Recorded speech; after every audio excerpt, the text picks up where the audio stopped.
राधे राधे महाराज जी, आप जी को मेरा प्रणाम। मेरा नाम सुमित दुबे है। मैं रोज महामृत्युंजय मंत्र की एक माला जाप करता हूं, पर मुझे ज़्यादा ज्ञान नहीं है। कृपया मुझे बताने की कृपा करें, महामृत्युंजय मंत्र का जाप कैसे करूं? महामृत्युंजय मंत्र के लिए अलग से ज्ञान होने की कोई आवश्यकता नहीं है। अगर आपका मन सच्चा है और अपने भाव से आप 5 मंत्र भी रोज जाप कर लेते हैं, तो आप जिसके लिए जाप कर रहे हैं उसके लिए वो काम करेगा।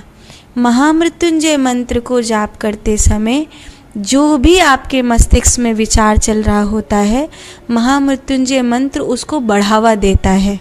महामृत्युंजय मंत्र का स्वभाव है, प्रकृति है कि उसको बढ़ावा देना। तो अगर कोई ऐसे व्यक्ति हैं जो मरणासन्न रखे हैं लेकिन शरीर उनका पीड़ा पा रहा है और उनको मृत्यु नहीं मिल रही है, तो आप उनके लिए उनका ध्यान करके महामृत्युंजय मंत्र जाप कर दीजिए, तो उनको मुक्ति मिल जाएगी, उनको बहुत जल्दी मोक्ष मिल जाएगा। फिर ऐसे कुछ लोग हैं जिनका जीना ज़रूरी है और उनको संकट घेरते जा रहे हैं, रोग घेरते जा रहे हैं, मृत्यु घेरती जा रही है, तो उनके लिए उनका दिमाग में स्वरूप और नाम का चिंतन करो और महामृत्युंजय मंत्र उनके लिए बोल दो, तो अवश्य ही उनको नया जीवन वो महामृत्युंजय मंत्र देने लगता है।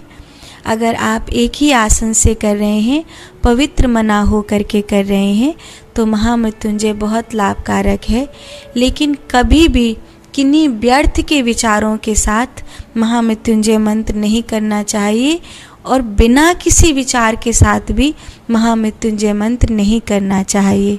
महामृत्युंजय मंत्र एक ही परिस्थिति में करना चाहिए, या तो किसी के मोक्ष के लिए या किसी को बचाने के लिए, क्योंकि उसका प्रकृति ही वही है, उसका मूल कर्तव्य ही वही है और अक्षर उसके सही हों ये अनिवार्यता ज़रूरी है। क्योंकि अगर उसके अक्षर सही नहीं होंगे तो उसकी ऊर्जा और प्रकृति उचित काम नहीं करेगी और उसका जो लाभ है वो अनर्थ में बदल सकता है।